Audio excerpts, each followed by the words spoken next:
ನನ್ನ ಪ್ರಶ್ನೆಯಿಂದ ತಪ್ಪಿಸ್ಕೊಳ್ಳೋದು ಸುಲಭ ಅಲ್ಲ. To the point. ವಕ್ಫ್ ತಿದ್ದುಪಡಿ ಕಾನೂನು ಸಂವಿಧಾನದ ಆಶಯಗಳನ್ನು ಕೊಂಡಂತಹ ಕಾನೂನು.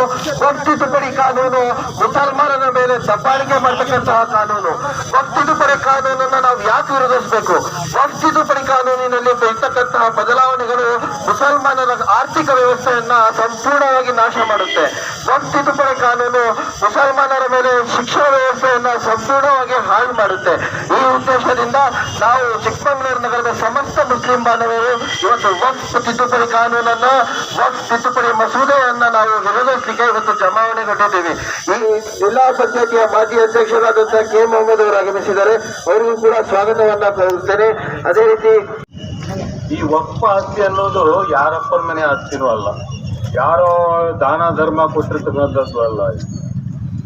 ಸಮುದಾಯದವರು, ಸಮುದಾಯದ ಹಿರಿಯರು ಹಿಂದೆ ಕೊಟ್ಟಿರ್ತಕ್ಕಂಥ, ದಾನ ಮಾಡಿರ್ತಕ್ಕಂಥ ಭೂಮಿ. ಯಾತಕ್ಕಾಗಿ ಅಂತಂದ್ರೆ ಸಮುದಾಯದ ಅಭಿವೃದ್ಧಿಗೋಸ್ಕರ,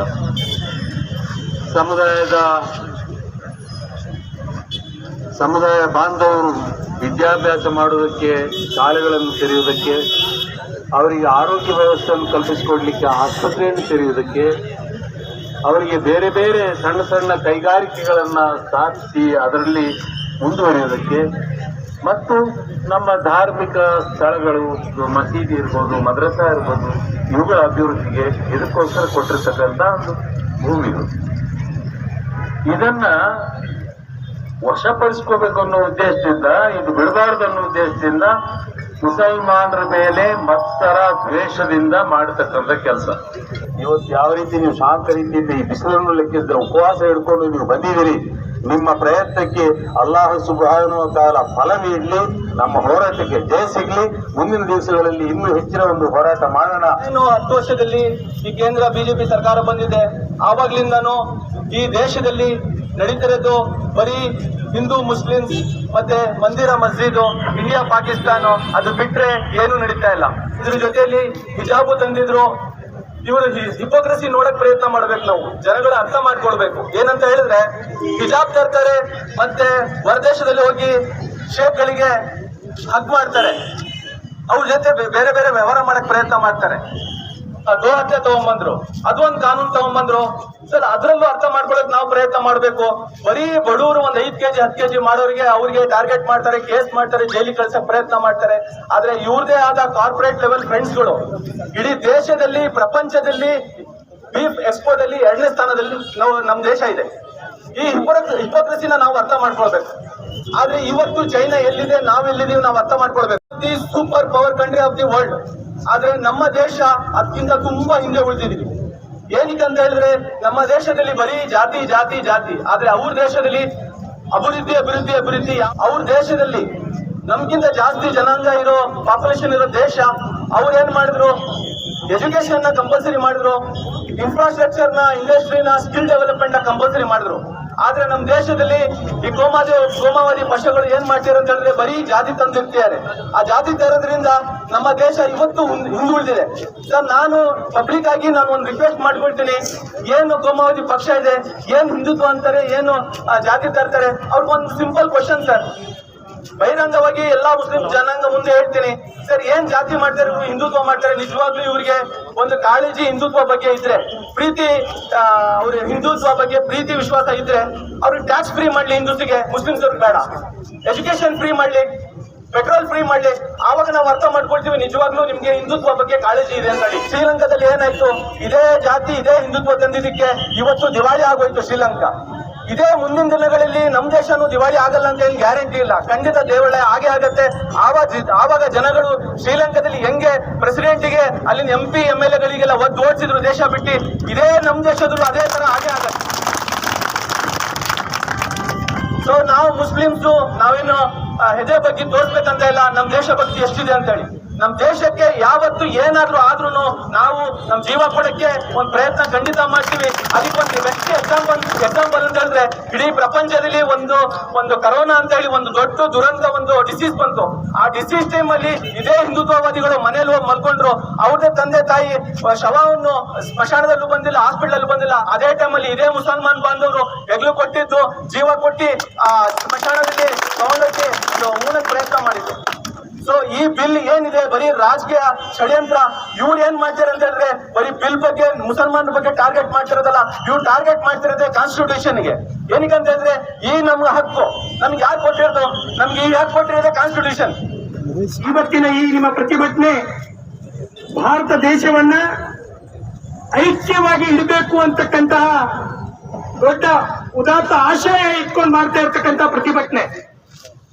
ಇವತ್ತಿನ ಈ ಪ್ರತಿಭಟನೆ ಬಾಬಾ ಸಾಹೇಬ್ ಅಂಬೇಡ್ಕರ್ ಅವರು ಕೊಟ್ಟಂತಹ ಸಂವಿಧಾನವನ್ನು ರಕ್ಷಣೆ ಮಾಡಬೇಕು ಅಂತಕ್ಕಂಥ ನೆನೆಯಲ್ಲಿ ಆಗ್ತಾ ಇರ್ತಕ್ಕಂಥ ಪ್ರತಿಭಟನೆ.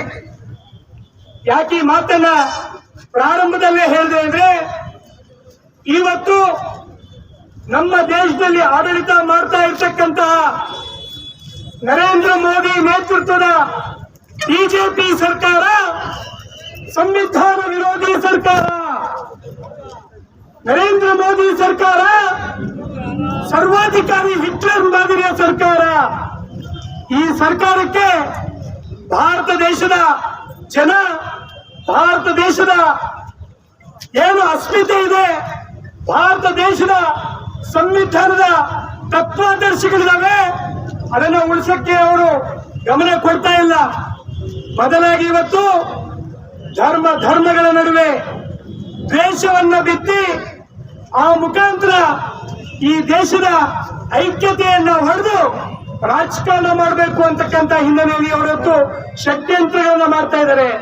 ಆ ಷಡ್ಯಂತ್ರದ ಭಾಗನೇ ಬಸ್ ತಿದ್ದುಪಡಿ ಕಾಯ್ದೆ ಪಾರ್ಲಿಮೆಂಟ್ ಅಲ್ಲಿ ಮಂಡನೆ ಮಾಡಲಿಕ್ಕೆ ಮಾಡಿರ್ತಕ್ಕಂಥ ಹುನ್ನಾರ. ಬರೀ ನಾವು ಯೋಚನೆ ಮಾಡ್ತಾ ಇದೀವಿ, ಇದು ಬರೀ ಮುಸಲ್ಮಾನರ ವಿರೋಧ ಮಾಡ್ತಾ ಇದ್ದಾರೆ ಅಂತ ಹೇಳಿ. ತಪ್ಪು ತಿಳ್ಕೊಂಬೇಡಿ, ಮುಸಲ್ಮಾನ್ ಬಂದವರೇ ಹೆದರೋ ಅವಶ್ಯಕತೆ ಇಲ್ಲ. ಮುಸಲ್ಮಾನರು ಯಾವತ್ತೂ ಹೆದರಿಲ್ಲ. ಈ ದೇಶ ಕಳೆದವರು ಮುಸಲ್ಮಾನರು, ಭಾರತ ದೇಶ ಕಳೆದವರು ಮುಸಲ್ಮಾನರು. ಬಹುಶಃ ಸ್ವಾತಂತ್ರ್ಯ ಸಂಗ್ರಾಮದಲ್ಲಿ ಬ್ರಿಟಿಷರ ವಿರುದ್ಧ ಟಿಪ್ಪು ಸುಲ್ತಾನ್ ಆದಿಯಾಗಿ ಲಕ್ಷಾಂತರ ಮುಸಲ್ಮಾನರು ಎದೆ ಬಂದೂಕಿನ ಗುಂಡಿಗೆ ಎದೆ ಕೊಟ್ಟು ಈ ದೇಶಕ್ಕೆ ಸ್ವಾತಂತ್ರ್ಯ ತಂದಿದ್ದಾರೆ. ಅಂತ ಮುಸಲ್ಮಾನರಿಗೆ ನಾವು ಯಾವುದೇ ರೀತಿ ವಸ್ತು ತಿದ್ದುಪಡಿ ಮೂಲಕ ಕಿರುಕುಳ ಕೊಡ್ತೀವಿ, ನಿಮ್ಗೆ ಭಯ ಬೀಸ್ ಮಾಡ್ತೀವಿ, ತೊಂದರೆ ಕೊಡ್ತೀವಿ ಅಂದ್ರೆ ಮರ್ತು ಬಿಡಿ, ನೀವು ಮರ್ತು ಬಿಡಿ. ಇದು ಭಾರತ ಭೂಮಿ, ಇದು ಭಾರತ ಭೂಮಿ, ಸರ್ವಧರ್ಮ ಏಕತೆಯನ್ನ ಪ್ರತಿಪಾದಿಸತಕ್ಕಂತ ಭೂಮಿ ಇದು. ಇಲ್ಲಿ ನಾವು ಹಿಂದೂ ಮುಸಲ್ಮಾನರು ಅಣ್ಣ ತಮ್ಮದಂತೆ ಬದುಕಿದೀವಿ. ವಕ್ಫ್ ಮುಖಾಂತರ ಗೊತ್ತಾಗ್ತಾ ಇದೆ ಇದರ ಷಡ್ಯಂತ್ರ ಏನು ಅಂತೇಳಿ. ಇದರ ಷಡ್ಯಂತ್ರ ಇಷ್ಟೇ, ಈ ಭಾರತ ದೇಶದಲ್ಲಿ ಹೆಚ್ಚು ಆಸ್ತಿ ಇರ್ತಕ್ಕಂಥದ್ದು ಭಾರತ ದೇಶದ ಕೇಂದ್ರ ಸರ್ಕಾರದ ಮಿಲಿಟರಿಗೆ, ಎರಡನೇ ಹೆಚ್ಚು ಆಸ್ತಿ ಇರ್ತಕ್ಕಂಥದ್ದು ಈ ದೇಶದ ಹೆಮ್ಮೆಯ ರೈಲ್ವೆಗೆ. ಅದು ಬಿಟ್ಟರೆ ಹೆಚ್ಚು ಮೂರನೇ ಆಸ್ತಿ ಇರ್ತಕ್ಕಂಥದ್ದು ಏನಾದ್ರು ಇದೆ ಅಂದ್ರೆ ಅದು ವಕ್ಫ್ಗೆ ಅಂತಕ್ಕಂಥದ್ನ ನಾವು ಹೆಮ್ಮೆಯಿಂದ ಹೇಳ್ತಾ ಇದ್ದೀವಿ. ಯಾಕೆ ವಕ್ಫ್ಗೆ ಅಷ್ಟು ದೊಡ್ಡ ಆಸ್ತಿ ಇದೆ ಅಂದ್ರೆ ಮುಸಲ್ಮಾನ್ ಬಾಂಧವರು ಅತ್ಯಂತ ಉದಾತ್ತ ಹೃದಯಗಳು, ನಾನಾ ಧರ್ಮದಲ್ಲಿ ಹೆಸರು ಮಾಡಿರ್ತಕ್ಕಂಥವ್ರು, ಈ ದೇಶದ ಸಂಸ್ಕೃತಿ ಸಡಗರವನ್ನ ಒಟ್ಟಾಗಿ ಸಮೃದ್ಧಬೇಕು ಅಂತ ಹೇಳಿ ಚಿಂತನೆ ಮಾಡ್ತಕ್ಕಂಥವ್ರು. ಆ ಕಾರಣಕ್ಕೆ ಇವತ್ತು ಈ ವಕ್ಫಿಗೆ ಬಹಳಷ್ಟು ಜನ ದಾನ ಮಾಡೋ ಮುಖಾಂತರ ಲಕ್ಷಾಂತರ ಎಕರೆ ಆಸ್ತಿ ಸಂಪತ್ತನ್ನ ಇವತ್ತು ಕೊಟ್ಟು ಹೋಗಿದ್ದಾರೆ. ಇದ್ರ ಮೇಲೆ ಬಿಜೆಪಿ ಸರ್ಕಾರಕ್ಕೆ ಕಣ್ಣು ಬಿದ್ದಿದೆ. ಏನಾದ್ರೂ ಮಾಡಿ, ಯಾಕಂದ್ರೆ ಬಿಜೆಪಿಯವರು ಮಾರಾಟ ಮಾಡೋ ಜನ, ಈ ದೇಶದ ಸಂಪತ್ತನ್ನ ಖಾಸಗಿ ಬಂಡವಾಳಶಾಹಿಗಳಿಗೆ, ವಿದೇಶಿ ಕಾರ್ಪೊರೇಟ್ಗಳಿಗೆ ಮಾರಾಟ ಮಾಡ್ಲಿಕ್ಕೆ ಹೋಗ್ತಾ ಇದ್ದಾರೆ. ಅದಕ್ಕಾಗಿ ಈ ಲಕ್ಷಾಂತರ ಆಸ್ತಿ ಇದೆಯಲ್ಲ ಅದ್ರ ಮೇಲೆ ಕಣ್ಣು ಬಿದ್ದು ಈ ಮಸೂದೆಯನ್ನ ತರ್ತಾ ಇದ್ದಾರೆ. ಅದೇ ನಾವಿವತ್ತು ಸ್ಪಷ್ಟವಾಗಿ ಹೇಳ್ತಾ ಇದೀವಿ, ವಕ್ಫ್ ಅಂದ್ರೆ ಈ ಬರೀ ಮುಸಲ್ಮಾನರ ಸ್ವತ್ತಲ್ಲ, ಅದು ಭಾರತ ದೇಶದ ಸ್ವತ್ತದು. ಮುಸಲ್ಮಾನರ ಸ್ವತ್ತು ಮಾತ್ರ ಅಲ್ಲ, ಭಾರತ ದೇಶದ ಸ್ವತ್ತು. 1 ಇಂಚು ಭೂಮಿನೂ ಕೂಡ ವಕ್ಫಿಂದ ಯಾರೂ ಕೂಡ ಕಿತ್ಕೊಳ್ಳಿಕ್ಕೆ ಆಗಲ್ಲ ಆಗಲ್ಲ ಆಗಲ್ಲ ಅಂತ ಹೇಳಿಕ್ಕೆ ಬಂದಿದ್ದೀವಿ.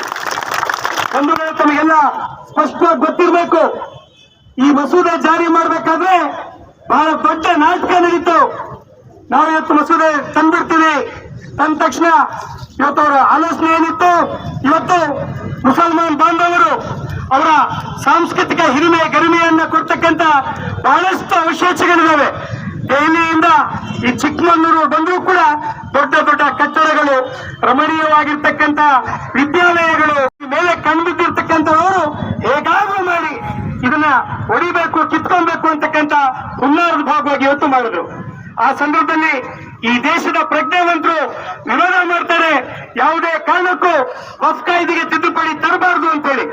ಆದ್ರೆ ದೇಶದ ಒತ್ತಡಕ್ಕೆ ಸರ್ಕಾರ ಮಣಿಲೇಬೇಕಾಯ್ತು.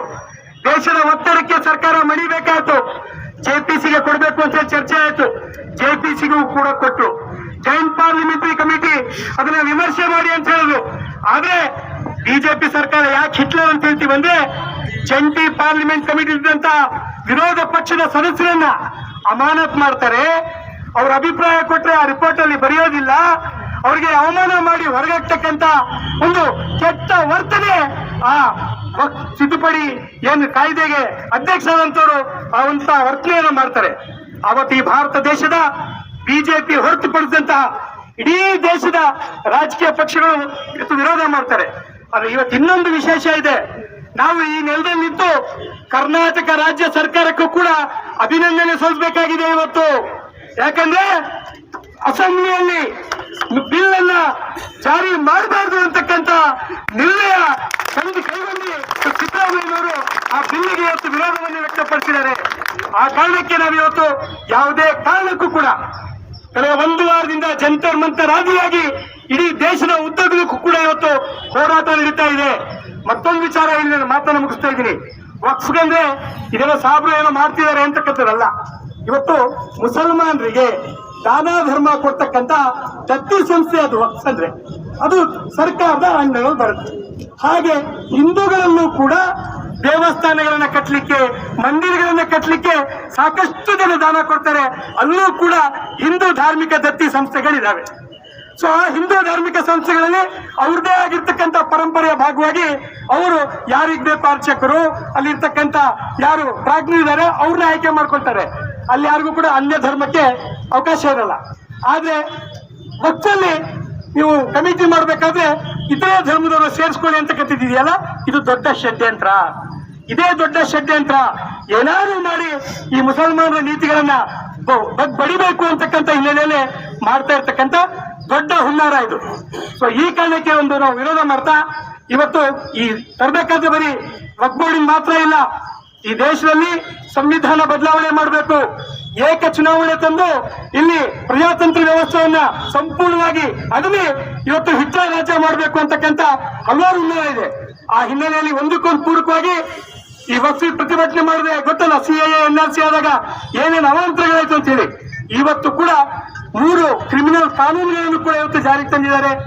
ರೈತರು ಹೋರಾಟ ಮಾಡಿದ್ರೆ ಅವರನ್ನ ಇವತ್ತು ಹತ್ತಿಕ್ಕಿ ಜೈಲಿಗೆ ಕಳ್ಸಕ್ಕಂತ ಕೆಲಸ ಮಾಡ್ತಾರೆ. ಎಲ್ಲ ಬಹಳ ಪ್ರಜ್ಞಾಪೂರ್ವಕವಾಗಿ ಮಾಡ್ತಿದ್ದಾರೆ. ಆದ್ರೆ ಈ ದೇಶದ ಜನ ನಾ ಹೇಳಿದಾಗೆ ಬ್ರಿಟಿಷರನ್ನೇ ಹೊಡೆದೋಡಿಸಿದೀವಪ್ಪ, ಅವ್ರ ನೀತಿಗಳನ್ನೇ ಇದ್ ಮಾಡಿದ್ವಿ. ಆದ್ರೆ ನಾವಿಲ್ಲಿ ಸ್ವತಂತ್ರವಾಗಿ ಬದುಕಕ್ಕೆ ಧೈರ್ಯವಾಗಿ ಈ ಸಂವಿಧಾನ ನಮಗಿದೆ, ಆ ಆಶಯದ ಬದುಕಲ್ವಾ? ಖಂಡಿತವಾಗ್ಲೂ ಕೂಡ ಬದುಕ್ತೀವಿ. ಯಾವುದೇ ಕಾರಣಕ್ಕೂ ಪಾರ್ಲಿಮೆಂಟ್ ಅಲ್ಲಿ ಆ ಬಿಲ್ ಅನ್ನ ಜಾರಿ ಮಾಡಿದಂಗೆ ನಾವು ಜನಾಭಿಪ್ರಾಯವನ್ನು ರೂಪಿಸ್ತೀವಿ. ಪ್ರಜಾತಂತ್ರ ವ್ಯವಸ್ಥೆಯಲ್ಲಿ ಬೀದಿಯನ್ನು ಹೋರಾಟ ಮಾಡ್ತೀವಿ. ನಮ್ಮ ಯಾರು ಪ್ರಗತಿಪರರು ಇಟ್ಕೊಂಡು ಪಾರ್ಲಿಮೆಂಟ್ ಒಳಗೂ ಕೂಡ ಹೋರಾಟ ಮಾಡ್ತೀವಿ. ನಮ್ಮ ಧ್ವನಿ ಆ ಒಂದು ಕರಾಳ ಮಸೂದೆಯ ವಿರುದ್ಧ ಇದೆ, ಕರಾಳ ವಕ್ಫ್ ತಿದ್ದುಪಡಿ ಕಾಯ್ದೆಯ ವಿರುದ್ಧ. ಅದಕ್ಕೆ ನಾವು ಧಿಕ್ಕಾರ ಹಾಕೋಣ. ವಕ್ಫ್ ತಿದ್ದುಪಡಿ ಮಸೂದೆ ವಾಪಸ್ಸಾಗಲಿ, ವಕ್ಫ್ ತಿದ್ದುಪಡಿ ಮಸೂದೆಗೆ ಹೇಳಿ ಧಿಕ್ಕಾರ. ಮುಸ್ಲಿಮರೆಂದು ಜಾತಿವಾದ ಮಾಡೋದಿಲ್ಲ, ಧರ್ಮ ನಿರಪೇಕ್ಷತೆಯನ್ನು ಎತ್ತಿ ಹಿಡಿಯುತ್ತೇವೆ, ಸಂವಿಧಾನವನ್ನು ಉಳಿಸುತ್ತೇವೆ. ನಾರೇ ತಕ್ಬೀರ್, ನಾರೇ ತಕ್ಬೀರ್, ನಾರೇ ತಕ್ಬೀರ್, ನಾರೇ ತಕ್ಬೀರ್.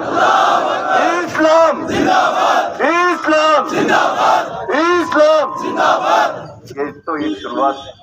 आगे आगे बहुत सारे स्ट्राइक होते हैं. इसकी बुलंदी अब शुरू होगी. बीजेपी गवर्नमेंट नवे वो सबको क्या होगा, बीजेपी गवर्नमेंट बोल गया वो ईवीएम गवर्नमेंट. अगर ईवीएम नहीं है तो उनके बिछाने के अंदर गर्मी रहती नहीं, वो गर्मिश नहीं रहती. आज जो भी उनकी गवर्नमेंट है ईवीएम के वजह से है वो गवर्नमेंट। इन्हों ईवीएम बंद कर को इलेक्शन बाजन दे हमें मार को भेजना कर को नहीं उनको आदमी मार को इन्हों अंबानी अदानी ऐसे पैसे वाले हमको अपने जोड़ में रख ले को ईवीएम को हैक कर को जीत लेता है सबको मानो। कौम क्या भी बेवकूफ नहीं है, कौम को पीछे कर ये हिंदुस्तान में 750 साल हमें हुकूमत चलाई इस वाले अंग्रेज हम युद्ध चलाई नहीं कितने साल चले हमें 750 साल बोले जो हुकूमत चला रही है। अरे ईवीएम हटा को आओ तुम्हें मालूम हो जाता तुम्हें बोले जो कौन सुनता नहीं सुनता अगर बोल को और मर्दानगी रहते तुम ना आओ चिकमंगलूर में जीता को दिखो क्या भी ना को हिंदू मुस्लिम क्या कर रही भी हिंदुओं का हस्ते तुम्हें मुसलमानों को हस्ते क्या कर रही खाली धोखे में रख रही हूँ। 3 चीजें हमारे पास रह गए तो बस जो डर रहे हमें ये बीजेपी वाले से डर रही वो डर अल्लाह का रख अल्लाह के सिवा क्या भी नहीं होता उन्हें बाम डाले तो फूल का रोक पड़ता ये बीजेपी वाले क्या भी उन्हें कर नहीं सकते। आज एक अनएजुकेटेड को पीएम बना को पीएम उसे क्या भी मालूम नहीं चले रखो उसे बोल बोल को सही ना दला रही हूँ एजुकेटेड न खुद बोले मैं 8वीं क्लास पढ़ी हूँ मैं रेलवे स्टेशन में चाय बेचने वाला था सो अगर बोल को आज उसके नाम को बिठा ले को ये जो वीएचपी जो संघ परिवार है मोदी को रख लेक नचारी डंग डंग डंग का तो मोदी डन डन कर नाचते रहता मोदी अमित शाह एक जेल को गया सो आदमी आज उन्हें हमारा कानून का वाइस प्रेसिडेंट ये देश को चला दूंगा को बोल रहा हूँ जेल को जा गया सो चला था क्या भी अच्छे काम को गया सुने उन्हें दड़ी पर को गया सो क्या वास्ते कितने कैसा ही उसके पास कितने कैसा थे आज ऐसे आदमी हुकूमत चला रही हुकूमत चलाने की वजह से जो अनएजुकेटेड आदमी बैठले को क्या बोलता वो करती नहीं वैसा होगा इनका मोदी उनका भारतीय जनता पार्टी कर को बोल को नहीं है ईवीएम पार्टी ईवीएम को हटाओ आ जाओ सामने यहाँ मुकाबला करेंगे तुम्हें मुसलमान का पेशेंस ले रही अगर मुसलमान अपने औकात में आगा तो तुम्हें कौन भी नहीं रहते। टीपू सुल्तान के कर्नाटक के एक टीपू सुल्तान पूरे अंग्रेजों के ऊपर भारी थे आज अल्लाह के फजल से 35 से 40 करोड़ मुसलमान तुम्हारे ऊपर कितना भारी होती है तुम्हें देखते रहो। जब अल्लाह का साथ हमारे साथ आगा तो तुम्हें कौन भी नहीं पड़ते। तो भाई बुजुर्गों और दोस्तों हमें एकता को करना आज जो काम इन्हें शुरू करी वो काम को मैं अंजाम देना रोज एक स्टेटमेंट देना रोज एक डीसी ऑफिस के नहीं जाना उन्हें 25 जन को ले जाता कि 50 जन को ले जाता कि हर घर से जा को हमें स्ट्राइक करना हमें जब तक ये बिल छोड़ के उसका इसमें हाथ नहीं छोड़ते तब तक हमें लड़ते चलना इनके साथ। उसके बाद मोदी और बीजेपी वाले से बोलता हूँ तुम्हें कितना भी जुल्म डाल लो हमें डरते नहीं तुम डरने की कौम ही दे रही है डरते नहीं हमें तुम्हें कितना डरा देंगे वक्त सामने आपको कर दिन तुम नहीं तो तुम्हें हमारे ऊपर गोली चलाओ तुम्हारे गोलियां खत्म होती है मुसलमान का खून खत्म नहीं होता तुम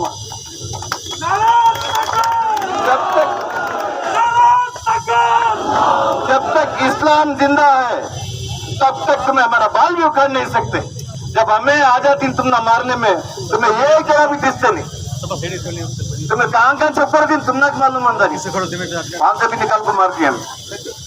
यहाँ से शुरुआत कीजिए इन बीजेपी वालों को इनके संघ परिवार वालों को एक ऐसा दिखाना पूरे हिंदुस्तान में इन चूहेंगे जैसा चुपको बैठना ऐसा काम करेंगे करके बोलते हुए नारे तकबीर नारे तकबीर नारे तकबीर इस्लाम इस्लाम इस्लाम ಈ ಸಂವಿಧಾನ ವಿರೋಧಿಯಾಗಿರ್ತಕ್ಕಂಥ ಮಸೂದೆಯನ್ನ ಜಾರಿಗೆ ತಂದಿರೋದು ವಿರುದ್ಧ ಹೋರಾಟದಲ್ಲಿ ಸಾಕ್ಷಿಗಳಾಗಿದ್ದೀರಿ ನಿಮಗೆಲ್ಲರಿಗೂ ಕೂಡ ಮತ್ತೊಮ್ಮೆ ಹೃದಯ ತುಂಬಿದ ಅಭಿನಂದನೆಗಳು ಸಲ್ಲಿಸ್ತಾ ಇದ್ದೀನಿ ಸ್ನೇಹಿತರೆ। ವಕ್ಫ್ ಬೋರ್ಡ್ ಜಮೀನು ಏನು ಅನ್ನೋದನ್ನ ಸಾಕಷ್ಟು ಜನ ಹಿರಿಯರು ಉಲಮಾಗಳು ನಾಯಕರುಗಳು ಹೇಳಿಕೊಟ್ಟಿದ್ದಾರೆ ಯಾಕಂತ ಹೇಳಿದ್ರೆ ಇದು ಯಾರು ಕೂಡ ನಮಗೆ ದೇಣಿಗೆಯಾಗಿ ಕೊಟ್ಟಿರುವಂತದ್ದಲ್ಲ ಮುಸಲ್ಮಾನರಿಗೋಸ್ಕರ ರಿಸರ್ವ್ ಆಗಿ ಇಟ್ಟಿರುವಂತದ್ದು ಮತ್ತು ಆ ಸಮುದಾಯದ ಏಳಿಗೆಗಾಗಿ ರಿಸರ್ವ್ ಆಗಿರುವ ಇಟ್ಟಿರುವಂತಹ ಪ್ರಾಪರ್ಟಿ ಆಗಿರುತ್ತೆ ವಕ್ಫ್ ಬೋರ್ಡ್ ಜಮೀನು ಅನ್ನೋದನ್ನ। ಅದೇ ರೀತಿ ಸ್ನೇಹಿತರೆ ನೀವು ಯಾವುದೇ ಒಂದು ಬಂಗಲೆ ಜಮೀನನ್ನ ಇಲ್ಲಿ ಸುತ್ತಮುತ್ತ ಕಾಣುವಂತ ಜಮೀನುಗಳನ್ನ ನೀವು ದುಡ್ಡು ಕೊಟ್ಟು ಪರ್ಚೇಸ್ ಮಾಡಬಹುದು ಎಷ್ಟು ಎಕರೆ ಜಮೀನು ಕೂಡ ನೀವು ಪರ್ಚೇಸ್ ಮಾಡಬಹುದು ಆದ್ರೆ ವಕ್ಫ್ ಬೋರ್ಡ್ ಅಲ್ಲಿ ಖಬ್ರಸ್ಥಾನದಲ್ಲಿರುವ ಜಮೀನನ್ನ ನೀವು ಪರ್ಚೇಸ್ ಮಾಡಬೇಕಾದ್ರೆ ನಿಮ್ಮ ಜೀವವನ್ನ ಕೊಟ್ಟು ಮಾತ್ರ ಪರ್ಚೇಸ್ ಮಾಡಬಹುದು ಇದು ಆಗಿರುತ್ತೆ ವಕ್ಫ್ ಬೋರ್ಡ್ ಜಮೀನು। ಇದನ್ನ ಕಿತ್ಕೊಳ್ಳುವಂತ ಷಡ್ಯಂತ್ರವನ್ನ ಸಂಘ ಪರಿವಾರ ಮಾಡಿದ್ರೆ ಮುಸಲ್ಮಾನರು ತಮ್ಮ ಜೀವವನ್ನು ಕೊಟ್ಟಾದ್ರೂ ಕೂಡ ಆ ಜಮೀನನ್ನ ಉಳಿಸ್ಕೊಳ್ತಾರೆ ಅಂತಕ್ಕಂಥ ಸಂದೇಶವನ್ನು ಈ ಸಂದರ್ಭದಲ್ಲಿ ಕೊಡ್ತಾ ಇದ್ದೀವಿ. ಸ್ನೇಹಿತರೆ, ಮುಸಲ್ಮಾನರು ಯಾವುದೇ ಒಂದು ಪ್ರತಿಭಟನೆಯನ್ನ ಮಾಡಿದ್ರೆ ಸಂವಿಧಾನಾತ್ಮಕವಾಗಿರುವಂತಹ ಕೊಡಮಾಡಲ್ಪಟ್ಟಿರುವಂತಹ ಹಕ್ಕುಗಳನ್ನ ಕಿತ್ಕೊಳ್ಳುವಂತ ಸಂದರ್ಭದಲ್ಲಿ ನಾವು ಬೀದಿಗೆ ಬಂದ್ರೆ ಇದು ದೇಶದ್ರೋಹಿಯಾಗಿರುವಂತಹ ಹೋರಾಟ ಅಂತ ಹೇಳ್ತಾರೆ. ಸ್ನೇಹಿತರೆ, ಖಂಡಿತವಾಗ್ಲೂ ಕೂಡ ನಿಜವಾಗ್ಲೂ ಕೂಡ ದೇಶದ್ರೋಹಿಗಳು ಯಾರು ಅಂತ ಹೇಳಿದ್ರೆ 1942ರಲ್ಲಿ ಹಿಂದೂ ಮಹಾಸಭಾ ಮತ್ತು ಮುಸ್ಲಿಂ ಲೀಗ್ ಬಿಜೆಪಿ ಜೊತೆ ಜಂಟಿಯಾಗಿ ಸರ್ಕಾರವನ್ನು ರಚನೆ ಮಾಡಿದ್ರಲ್ಲ, ನೀವು ದೇಶದ್ರೋಹಿಗಳು. ನಿಜವಾದ ದೇಶದ್ರೋಹಿಗಳು ಅಂದ್ರೆ 3 ರಾಜ್ಯಗಳಲ್ಲಿ ಬಿಜೆಪಿ ಬ್ರಿಟಿಷರೊಂದಿಗೆ ಸರ್ಕಾರವನ್ನು ರಚನೆ ಮಾಡಿರುವಂತದ್ದು, ಅವರೆಲ್ಲ ಹುದ್ದೆಗಳಲ್ಲೂ ಕೂಡ ನೀವು ಮಿನಿಸ್ಟ್ರಿಗಿರಿ ಮಾಡಿರುವಂತವರು, ನೀವುಗಳು ಕೂಡ ದೇಶದ್ರೋಹಿಗಳು. ಅದೇ ರೀತಿ ಏನು ಮುಸಲ್ಮಾನ್ ಆಡಳಿತವನ್ನ ಮಾಡಿರುವಂತಹ ಎಲ್ಲಾ ಸಂದರ್ಭಗಳಲ್ಲೂ ಕೂಡ ಅವರ ಫೈನಾನ್ಸ್ ಮಿನಿಸ್ಟರ್, ಡಿಫೆನ್ಸ್ ಮಿನಿಸ್ಟರ್ ಎಲ್ಲರೂ ಕೂಡ ಈ 3% ಇರುವಂತಹ ಜನಗಳಾಗಿದ್ರು. ಅದೇ ರೀತಿ ಸುಭಾಷ್ ಚಂದ್ರ ಬೋಸ್ ಅವರು ಆಜಾದ್ ಹಿಂದ್ ಫೌಜ್ ಅನ್ನ ಕಟ್ಟುವಂತ ಸಂದರ್ಭದಲ್ಲಿ ಬ್ರಿಟಿಷರೊಂದಿಗೆ ಕೈ ಜೋಡಿಸ್ತಕ್ಕಂಥ ಸಾರ್ವರ್ಕರ್ ಮತ್ತು ಗೋಲ್ವಲ್ಕರ್ ಈ ದೇಶದ ದ್ರೋಹಿಗಳು. ಅದೇ ರೀತಿ ಬೇರೆ ಬೇರೆ ಈ ಭಗತ್ ಸಿಂಗ್ ಮತ್ತು ಬೇರೆ ಬೇರೆ ಅವರಿಗೆ ಗಲ್ಲು ಶಿಕ್ಷೆಯನ್ನ ಹಾಕ್ಬೇಕಾದ್ರೆ ಅವರ ಬ್ರಿಟಿಷರ ಪರವಾಗಿ ವಾದ ಮಾಡಿರುವಂತಹ RSS ನ ವಕೀಲರುಗಳಾಗಿರ್ತೀರಿ, ನೀವಾಗಿದ್ರಿ ದೇಶದ್ರೋಹಿಗಳು. ಭಗತ್ ಸಿಂಗರ ಜೀವವನ್ನ ಉಳಿಸಬೇಕು ಅಂತೇಳಿ ಪಣತೊಟ್ಟು ಹೋರಾಟವನ್ನ ಮಾಡಿರುವಂತದ್ದು ಮುಸಲ್ಮಾನರ ವಕೀಲರುಗಳು. ಅದೇ ರೀತಿ ಭಗತ್ ಸಿಂಗ್ ಗಲ್ಲು ಶಿಕ್ಷೆಯನ್ನ ಕೊಡಬೇಕಾದ್ರೆ ನಾನು ಕೊಡಲ್ಲ ಅಂತೇಳಿ ಎದ್ದು ಹೋಗಿರುವಂತದ್ದು ಮುಸಲ್ಮಾನ್ ಜಡ್ಜು. ಇದು ಇತಿಹಾಸ ಸಾಕ್ಷಿ ಇದೆ. ಅದೇ ರೀತಿ ಇವರೆಷ್ಟು ದೇಶ ಪ್ರೇಮಿಗಳು ಅಂತೇಳಿ ಇಂಡಿಯಾ ಬಾರ್ಡರ್ ಅಲ್ಲಿ ಇರುವಂತ ಸ್ವಾತಂತ್ರ್ಯ ಸಂಗ್ರಾಮದ ಹೋರಾಟದಲ್ಲಿ ಎಷ್ಟು ಜನ ಭಾಗಿಯಾಗಿದ್ರು ಅನ್ನೋದನ್ನ ಮುಸಲ್ಮಾನರ ಹೆಸರುಗಳಿದೆ, ಅದನ್ನ ಓದಿದ್ರೆ ಗೊತ್ತಾಗುತ್ತೆ. ನಿಜವಾಗ್ಲೂ ದೇಶಕ್ಕೋಸ್ಕರ ರಕ್ತವನ್ನ, ಜೀವವನ್ನ, ಬೆವರನ್ನ ಕೊಟ್ಟಿರುವಂತಹ ಸಮುದಾಯ ಅಂದ್ರೆ ಅದು ಮುಸಲ್ಮಾನ್ ಸಮುದಾಯ ಅನ್ನೋದು. ಎಲ್ಲ 2014ರ ಹಿಂದೆ ಕೂಡ ಎಲ್ಲ ಹಿಂದೂಗಳು ಮುಸಲ್ಮಾನರು ಜೊತೆಗೂಡಿ ಹಬ್ಬಗಳನ್ನ ಆಚರಣೆ ಮಾಡ್ತಾ ಇತ್ತು. ಆದ್ರೆ ಇತ್ತೀಚಿನ ದಿನಗಳಲ್ಲಿ ಎಲ್ಲ ಹಬ್ಬಗಳಲ್ಲೂ ಕೂಡ, ಜಾತ್ರೆಗಳಲ್ಲೂ ಕೂಡ ಹಿಂದೂ ಮುಸ್ಲಿಂ ಅಂತ ಹೇಳಿ ತಂದು ವಿಷ ಬೀಜವನ್ನ ಬಿತ್ತಾ ಇದ್ದಾರೆ. ಸ್ನೇಹಿತರೆ, ಒಂದು ಮನೆ ಒಳಗಡೆ ಒಬ್ಬ ಅಫೀಮನ್ನ ಸೇರ್ತಕ್ಕಂಥ, ಗಾಂಜಾ ಸೇರ್ತಕ್ಕಂಥ ಒಬ್ಬ ಹುಚ್ಚ ಇದೆ, ಎಷ್ಟು ಮನೆ ಒಳಗಡೆ ಸಮಸ್ಯೆ ಆಗುತ್ತೋ ಅದೇ ರೀತಿ ಧರ್ಮದ ಅಫೀಮ್ ಮತ್ತು ಇಂಜೆಕ್ಟ್ ಅನ್ನ ಮಾಡಿ ದೇಶವನ್ನ ಆಳ್ತಾ ಇದ್ದಾರೆ. ಇವ್ರನ್ನು ಕೂಡ ಒದ್ದು ಆಚೆ ಹಾಕುವಂತ ಸಮಯ ಕೂಡ ಸದ್ಯದಲ್ಲೇ ಬರುತ್ತೆ. ಮುಸಲ್ಮಾನರು ಅಂತ ಹೇಳಿದ್ರೆ ಹೇಳಿದ ತಕ್ಷಣ ಕಲ್ಲು ಹೊಡೆಯೋರು ಮತ್ತೊಂದು ಮಾಡುವಂತವರಲ್ಲ. ಕಲ್ಲು ಹೊಡೆಯಕ್ಕೆ ಪ್ರಚೋದನೆಯನ್ನ ಕೊಟ್ಟು ಒಂದು ಕೆಲವು ಸುದ್ದಿಗಳ ಬರಪೀಡಿತ ಕೆಲವು ಮಾಧ್ಯಮಗಳಿದೆ, ಅವರಿಗೆ ಸುದ್ದಿಗಳೇ ಇಲ್ಲ. ಮುಸಲ್ಮಾನರ ವಿರುದ್ಧ ಸುದ್ದಿಗಳನ್ನ ಮಾಡಿದ್ರೆ ಮಾತ್ರ ಅವರ TRP ಅನ್ನ ಹೋಗುತ್ತೆ, ಅವರ ಹಿಂದಿ ಮಕ್ಕಳಿಗೆ ಬಟ್ಟೆಯನ್ನ ತಗೊಂಡು ಹೋಗ್ತಾರೆ. ಆತರ ಕೆಲವು ಸುದ್ದಿಗಳ ಬರಪೀಡಿತ ಮಾಧ್ಯಮಗಳು ಮುಸಲ್ಮಾನರನ್ನ ಟಾರ್ಗೆಟ್ ಮಾಡಿ ಮುಸಲ್ಮಾನರು ಎಲ್ಲಿ ಕಲ್ಲು ಬಿಸಾಕ್ತಾರೆ ಅಂತೇಳಿ ಪ್ರವೋಕ್ ಅನ್ನ ಮಾಡಿ ಅದರ ಪ್ರಚಾರವನ್ನ ಮಾಡಿ TRP ಅನ್ನ ಗೆಲ್ಲಿಸ್ತಾರೆ. ಸ್ನೇಹಿತರೆ, ಹಾಗಾಗಿ ಮುಸಲ್ಮಾನರು ಯಾವತ್ತೂ ಕೂಡ ಖಂಡಿತವಾಗ್ಲೂ ಕೂಡ ಈ ದೇಶದ ಸ್ವಾತಂತ್ರ್ಯ ಸಂಗ್ರಾಮದ ಹೋರಾಟದಲ್ಲಿ ಯಾವ ರೀತಿ ಜೀವವನ್ನ ಕೊಟ್ಟು ಈ ದೇಶದ ರಕ್ಷಣೆಯನ್ನ ಮಾಡಿದೀವಿ, ಖಂಡಿತವಾಗ್ಲೂ ಕೂಡ ಈ ಬಿಲ್ಲಿನ ವಿರುದ್ಧ ಇದೇ ರೀತಿ ಒಂದು ಸಂಘಟನಾತ್ಮಕವಾಗಿರುವಂತಹ ಹೋರಾಟಗಳನ್ನ ಮಾಡಿ ಖಂಡಿತವಾಗ್ಲೂ ಕೂಡ ಈ ಸಂಘ ಪರಿವಾರದ ಅಜೆಂಡಾವನ್ನ ಎತ್ತಿ ನಿಲ್ತಕ್ಕಂಥ ತಾಕತ್ತು ಮುಸ್ಲಿಂ ಸಮುದಾಯಕ್ಕೂ ಇದೆ. ಸ್ನೇಹಿತರೆ, ಇದು ಈ ಬಿಲ್ ಅನ್ನೋದು ಮುಸಲ್ಮಾನರ ವಿರುದ್ಧ ಅಂತ ತಿಳ್ಕೊಂಡಿದ್ದಾರೆ, ಖಂಡಿತವಾಗ್ಲೂ ಕೂಡ ಈ ದೇಶದ ಸಂವಿಧಾನದ ವಿರುದ್ಧ. ಅದೇ ರೀತಿ 500 ವರ್ಷ ಇತಿಹಾಸ ಇರತಕ್ಕಂಥ ಬಾಬರ್ ಮಸೀದಿಯನ್ನು ಕೂಡ ಕಿತ್ಕೊಂಡ್ರು. ಕೊಡಬೇಕಾದ್ರೆ ಹೇಳಿರುವಂತದ್ದು ಭಾವನೆಗಳ ಆಧಾರದ ಮೇಲೆ ಈ ಜಡ್ಜ್ಮೆಂಟ್ ಅನ್ನ ಕೊಡಲಾಯಿತು ಅಂತ. ನಿಜವಾಗ್ಲೂ ದಾಖಲೆಗಳ ಆಧಾರದ ಮೇಲೆ ಜಡ್ಜ್ಮೆಂಟ್ ಅನ್ನ ಕೊಡಬೇಕಾಗಿತ್ತು. ಭಾವನೆಗಳು, ಹಾಗಾದ್ರೆ ಮುಸಲ್ಮಾನರಿಗೆ ಭಾವನೆಗಳೇ ಇರಲಿಲ್ವಾ? ಖಂಡಿತವಾಗ್ಲೂ ಕೂಡ ಭಾವನೆಗಳ ಆಧಾರದ ಮೇಲೆ ಕೊಡೋದಾಗಿದ್ರೆ ಎಲ್ಲರ ಭಾವನೆಯೂ ಕೂಡ ಗೌರವವನ್ನ ಕೊಡಬೇಕಾಗಿತ್ತು. ಅದೇ ರೀತಿ ಈ ವಕ್ಫ್ ಬಿಲ್, ಅಮೆಂಡ್ಮೆಂಟ್ ಬಿಲ್, ಆಕ್ಟ್ ಏನು ಇವರು ತರ್ತಾ ಇದ್ದಾರೆ, ಇದು ಕೂಡ ಯಾರು ನಮಗೆ ಬಡವಳವಾಗಿ ಕೊಟ್ಟಿರುವಂತದ್ದಲ್ಲ. ಈ ಮುಸಲ್ಮಾನರ ಏಳಿಗೆಗಾಗಿ ಇಟ್ಟಿರುವಂತದ್ದು, ಅನಾಥರಿಗೋಸ್ಕರ ಇಟ್ಟಿರುವಂತದ್ದು, ಅಬಲೆಯರಿಗೋಸ್ಕರ ಇಟ್ಟಿರುವಂತ ಪ್ರಾಪರ್ಟಿ ಆಗಿರುತ್ತೆ. ಸ್ನೇಹಿತರೆ, ಖಂಡಿತವಾಗ್ಲೂ ಇವತ್ತು ರೈತರ ಒಂದು MSP ತಿದ್ದುಪಡಿ ಕಾಯ್ದೆಯನ್ನ ತಂದಾಗ್ಲೂ ಕೂಡ ಅವ್ರು ಹೇಳಿರುವಂತದ್ದು ರೈತರ ಉದ್ಧಾರಕ್ಕಾಗಿ ಅಂತೇಳಿ. ಕಾರ್ಮಿಕರ ವಿರೋಧಿ ಬಿಲ್ ಅನ್ನ ತರಬೇಕಾದ್ರೂ ಕೂಡ ಅವರು ಹೇಳಿರುವಂತ ಕಾರ್ಮಿಕರಿಗೋಸ್ಕರ ತಂದಿರುವಂತ ಬಿಲ್ಲು ಅಂತೇಳಿ. ಅದೇ ರೀತಿ ತ್ರಿಬಲ್ ತಲಾಕ್ ಬಿಲ್ ಅನ್ನ ತರಬೇಕಾದ್ರೂ ಕೂಡ ಮುಸಲ್ಮಾನ್ ಮಹಿಳೆಯರ ಏಳಿಗೆಗಾಗಿ ತಂದಿರುವಂತದ್ದು ಅಂತೇಳಿ. ಹಾಗಾಗಿ ಯಾವುದೇ ನಿಯಮವನ್ನ ತರಬೇಕಾದ್ರೆ ಆ ನಾಯಕನ ನಿಯತ್ತು ಕೂಡ ಸರಿಯಾಗಿರ್ಬೇಕು. ಮಿಸ್ಟರ್ ನರೇಂದ್ರ ಮೋದಿ ಮತ್ತು ಅಮಿತ್ ಶಾ ನಿಯತ್ತು ಸರಿಯಾಗಿದೆಯಾ ಸ್ನೇಹಿತರು ಹೇಳಿ? ಈ ನಿಯತ್ತೆ ಸರಿ ಇಲ್ದಿರ್ತಕ್ಕಂಥ ಕಾನೂನನ್ನ ಜಾರಿಗೆ ತರುವಂತದ್ದು ನಮಗೆ ಯಾರಿಗೂ ಕೂಡ ಇಷ್ಟ ಇಲ್ಲ. ನೀವು ತಂದಿರುವಂತ ಬಿಲ್ ಅನ್ನ ಇಮಿಡಿಯೇಟ್ಲಿ ವಾಪಸ್ ಪಡಿಬೇಕು. ಇಲ್ಲಿ ಎಲ್ಲಾ ಸಮುದಾಯಕ್ಕೂ ಸಿಗಬೇಕಾಗಿರುವಂತಹ ಸವಲತ್ತು ಸಿಗಬೇಕು. ಅದೇ ರೀತಿ ಏನು ರೈಲ್ವೆ ಮತ್ತು ಡಿಫೆನ್ಸ್ ಬಿಟ್ರೆ ಮೂರನೇ ಪ್ರಾಪರ್ಟಿ ಮುಸಲ್ಮಾನರು ಅಂತ ಹೇಳ್ತಿದ್ದಾರೆ. ಮುಸಲ್ಮಾನರು ವಕ್ಫ್ ಪ್ರಾಪರ್ಟಿ ಅಂತ ಹೇಳ್ತಿದ್ದಾರೆ. ಖಂಡಿತವಾಗ್ಲೂ ಕೂಡ ತಮಿಳುನಾಡು, ಆಂಧ್ರ ಮತ್ತು ಪಶ್ಚಿಮ ಬಂಗಾಳದಲ್ಲಿ 3 ರಾಜ್ಯಗಳಲ್ಲಿ ಇದಕ್ಕಿಂತ 3 ಪಟ್ಟು ಹೆಚ್ಚು ಜಮೀನುಗಳಿದೆ ಸ್ನೇಹಿತರೆ. ವಕ್ಫ್ ಅಲ್ಲಿರುವಂತಹ ಜಮೀನುಗಳು ಅತಿ ಹೆಚ್ಚು ಜಮೀನಲ್ಲ. ಅದು ಸುಳ್ಳುಗಳನ್ನ ಪ್ರಚಾರ ಮಾಡಿ ಅದರ ಸುಳ್ಳಿನ ಸಾಮ್ರಾಜ್ಯದ ಮೇಲೆ ಕಟ್ಟಿರುವಂತಹ ಒಂದು ಗೋಪುರ ಆಗಿರುತ್ತೆ ಬಿಜೆಪಿ ಸರ್ಕಾರ. ಖಂಡಿತವಾಗ್ಲೂ ಕೂಡ ಸತ್ಯವನ್ನ ಹೇಳೋದ್ರ ಮುಖಾಂತರ ಈ ಸುಳ್ಳಿನ ಸಾಮ್ರಾಜ್ಯದ ಮೇಲೆ ಕಟ್ಟಿರುವಂತಹ ಗೋಪುರವನ್ನ ಸದ್ಯದಲ್ಲೇ ಹಿಂದೂ, ಮುಸ್ಲಿಂ, ಪಾರ್ಸ್, ಜೈನ್, ಬೌದ್ಧ, ಕ್ರೈಸ್ತ ಎಲ್ಲರೂ ಸೇರಿ ಎಲ್ಲ ಧರ್ಮವನ್ನ ಒಪ್ಪುವಂತವರು ಮತ್ತು ಧರ್ಮವನ್ನ ಒಪ್ತಾ ಇರುವಂತಹ ನಾಸ್ತಿಕರು ಕೂಡ ಸೇರಿ ಖಂಡಿತವಾಗ್ಲೂ ಕೂಡ ಸಂಘ ಪರಿವಾರದ ಅಜೆಂಡಾವನ್ನ ಈಡೇರಕ್ ಬಿಡಲ್ಲ.